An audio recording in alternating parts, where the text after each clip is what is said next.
Hello, I'm Janine Turner, founder of Constituting America. Welcome to our annual academic study. History holds the key to the future. Or, as Shakespeare said, what is past is prologue. This year's study is entitled The Genius of America, A Journey into Our Republic, a study on Alexis De Tocqueville's Democracy in America. A few excellent universities would be worth more than a multitude of bad colleges, where superfluous studies that are done badly prevent necessary studies from being done well. De Tocqueville. This essay is entitled, Why the Study of Greek and Latin Literature is Particularly Useful in Democratic Communities, and How American Democracy Has Modified the English Language. Volume 2, Part 1, Chapters 15 through 16. These are pages 450 through 458 in the book Democracy in America, and this version has been translated by Harvey, Mansfield, and Delba, Winthrop, University of Chicago Press. This essay is written by Zachary German. What kind of education should people receive in a democratic society like the United States?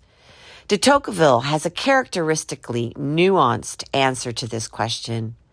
One part of that answer reflects his understanding that Americans, as democratic citizens, are educated or formed by various sources beyond formal schooling. A second element derives from his willingness to tailor his prescriptions to the circumstances and character of a democratic people.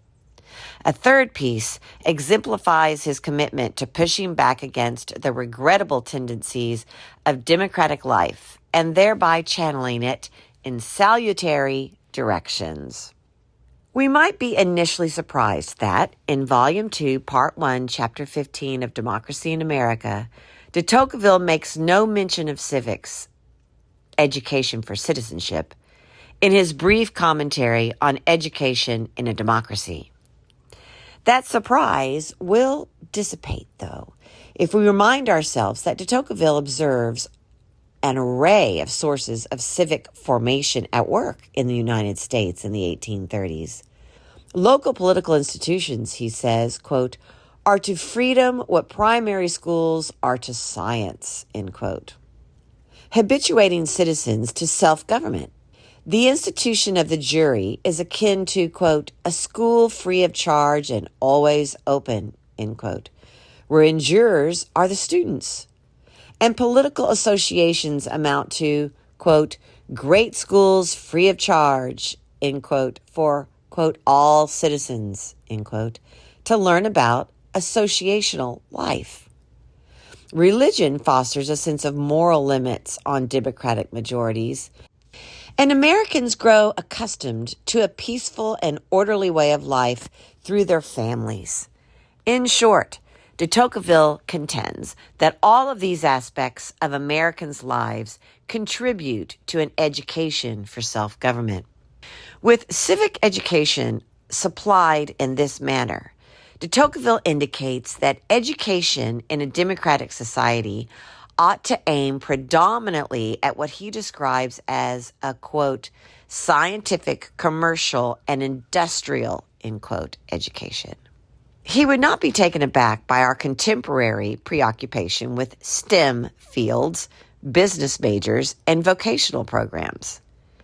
If democratic individuals received only an education in fine arts, he warns that we, quote, would have very polite but very dangerous citizens, for every day the social and political state would give them needs that they would never learn to satisfy by education, end quote. Liberally educated, economically insecure, discontent students are unhappy individuals and destabilizing forces in a democracy. It seems that de Tocqueville might echo the question that so many parents ask their college-age children, quote, what are you going to do with that degree? End quote.